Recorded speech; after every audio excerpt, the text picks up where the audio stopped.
That burning desire you feel for them isn't passion, it's panic. Your body screaming to fill a void so vast you've mistaken another human being for salvation. Carl Jung understood what most people die without realizing.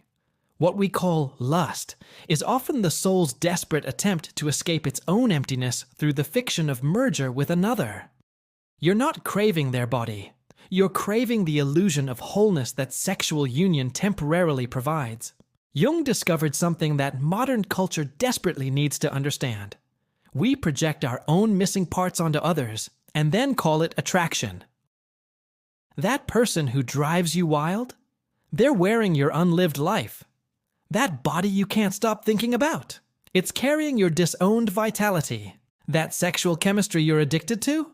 It's your own life force you've disconnected from, now appearing outside you in human form. The emptiness Jung identified isn't just loneliness or horniness.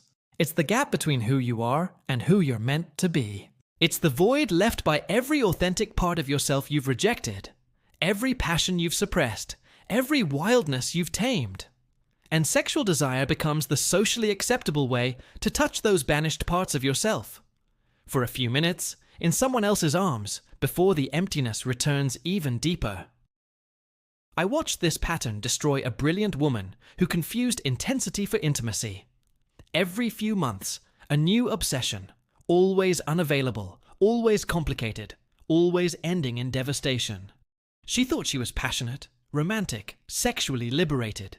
Jung would say she was using others' bodies as temporary bridges across her own internal abyss. The sex wasn't filling her. It was revealing how empty she was. Here's what will disturb you. The more intense the lust, the bigger the void. That person you're absolutely consumed by, they're showing you the size of your own emptiness, the one you can't live without. They're revealing what you can't live with, yourself. The sexual obsession that feels like it will kill you if not satisfied? It's your psyche showing you that something in you is already dying from starvation. Jung called this phenomenon projection of the anima, animus. We project our own unconscious feminine or masculine aspects onto others, then desperately try to unite with our own projection. The man obsessed with a woman isn't seeing her. He's seeing his own soul, dressed in her body. The woman consumed by desire isn't craving him. She's craving her own unlived power that she's projected onto his form. The modern hookup culture is a massive symptom of this collective emptiness. Swiping through faces like a catalog of potential wholeness. Sexual encounters that promise connection, but deliver only more isolation. The morning after emptiness worse than the night before loneliness. We're not having more sex because we're more liberated. We're having more sex because we're more empty. And it's not working. Jung understood that sexual energy, what he called libido, isn't just about sex. It's life force itself, creative power, the energy of becoming. When this energy can't flow into becoming who you truly are, it gets redirected into the promise of becoming complete through another. But you can't become yourself through someone else's body. You can't find your soul in someone else's bed. I knew a man who had everything, success, wealth, status, but felt dead inside. His solution? Affairs. Lots of them. Each new conquest made him feel alive for a moment. That moment of desire, pursuit, seduction, climax. It was the only time he felt real. But Jung would point out he wasn't seeking women. He was seeking himself. The aliveness he felt during the hunt was his own life force, briefly awakened before returning to sleep. The chemistry we feel with certain people is often pathology recognizing pathology. Your emptiness recognizes their emptiness and mistakes it for completion. Two halves don't make a whole in relationship. They make a dependency. Your wound finds their wound and calls it home. Your shadow dances with their shadow and calls it passion. But it's not connection, it's collision. Here's what Jung knew that changes everything. The person you're most sexually attracted to often represents your most disowned self. The bad boy isn't attractive because he's bad. He's attractive because he carries your own rejected wildness. The mysterious woman isn't alluring because she's mysterious. She's alluring because she embodies your own depths you're afraid to explore. We're not attracted to others. We're attracted to lost parts of ourselves we see in others. The emptiness that drives compulsive sexuality is specifically about meaning, not pleasure. The orgasm isn't the goal. It's the momentary dissolution of ego, the brief taste of transcendence, the split second of feeling connected to something greater. It's a spiritual crisis masquerading as a sexual appetite. You're not sex addicted, you're God hungry, seeking the divine through the flesh because you don't know where else to look. Jung identified that cultures with rich spiritual lives have less sexual compulsion. Not because they're repressed, but because they have other channels for transcendence. The mystical experience and the sexual experience activate similar psychological states: ego dissolution, unity, timelessness. When one is blocked, the other becomes overloaded. We're sexually obsessed because we're spiritually starved.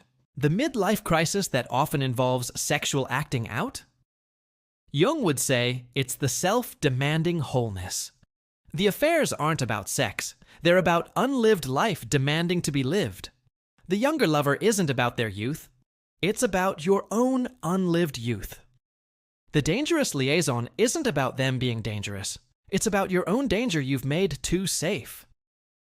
I watched a religious leader fall from grace through sexual scandal. Everyone focused on the hypocrisy, the betrayal, the moral failure. But Jung would see something else.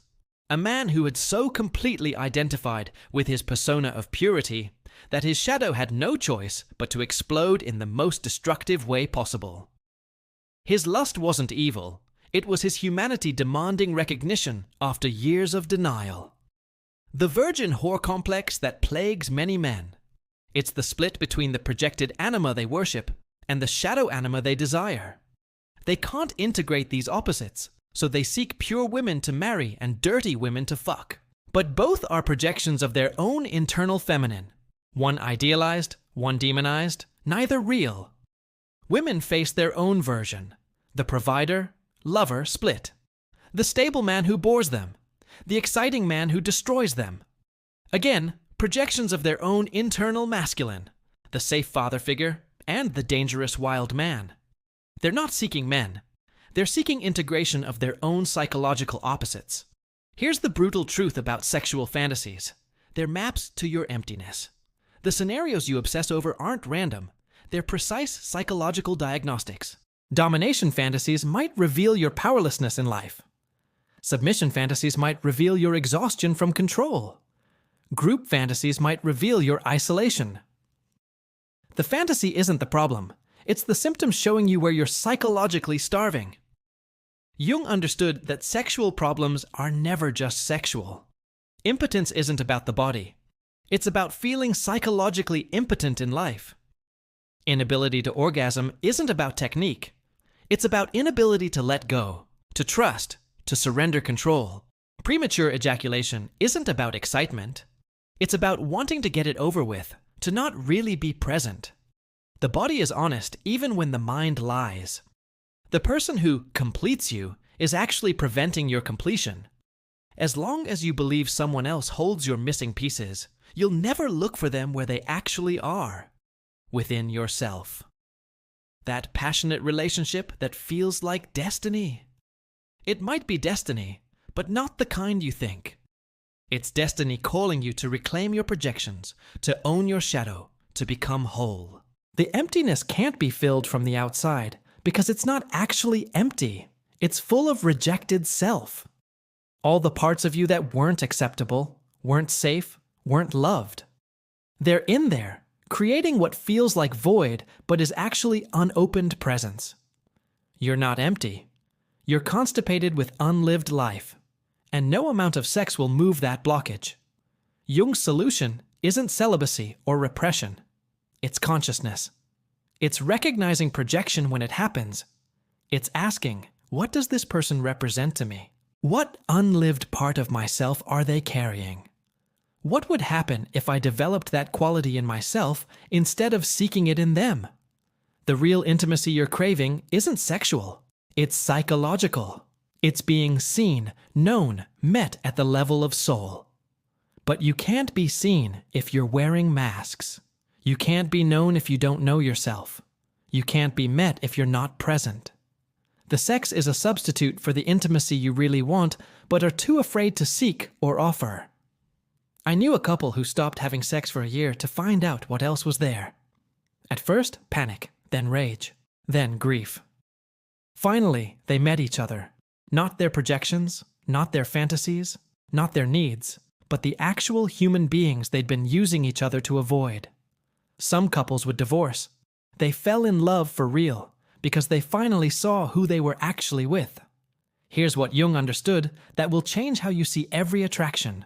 You're not drawn to people, you're drawn to possibilities. The person you lust after represents who you could become if you reclaimed your projections. They're not your destination. They're your direction. They're not your answer. They're your question in human form. The emptiness that feels like lust is actually fullness that hasn't been unpacked. Every sexual obsession is a teacher. Every attraction is information. Every person who drives you wild is showing you wild parts of yourself you've tamed. The question isn't how to get them, it's how to become what they represent to you. Jung's insight is revolutionary. Your lust isn't wrong, just misdirected. The intensity is real, the energy is valid, the desire is legitimate, but it's pointing inward, not outward. That burning need for another is actually a burning need for yourself. That sexual hunger is actually soul hunger. That emptiness you're trying to fill with bodies is actually fullness trying to emerge. The person you think will complete you is keeping you incomplete. The one you can't live without is preventing you from living. The sexual salvation you're seeking in another's arms is the spiritual awakening that can only happen in your own embrace. You're not empty. You're pregnant with yourself, and every lustful encounter that doesn't lead to that birth is just another contraction in an endless labor. The baby trying to be born is you, whole, complete, needing no one to complete you, because you finally recognized that everything you sought in others was always within yourself. Stop looking for yourself in other people's bodies. Stop seeking your soul in someone else's bed. Stop projecting your unlived life onto others and calling it love. The emptiness you're trying to fill isn't empty. It's full of you, waiting to be born, waiting to be lived, waiting for you to stop confusing lust with the labor pains of your own becoming. That burning you feel, it's not desire for them. It's your own life force trying to return home to you. Let it. The real orgasm isn't sexual, it's psychological. The moment when all your projections return, all your parts unite, and you finally become whole. That's the climax you're really seeking. That's the union you're really craving. That's the consummation that actually satisfies. And once you've experienced that, once you've made love to your own soul, then you can actually see others, actually love others, actually connect with others. Not from emptiness, but from fullness. Not from need, but from choice. Not from lust, but from love. That's Jung's secret. What you think is lust is actually your soul's desperate attempt to fuck itself into existence through the borrowed body of another. Stop borrowing. Start being. The emptiness isn't empty. It's full of you.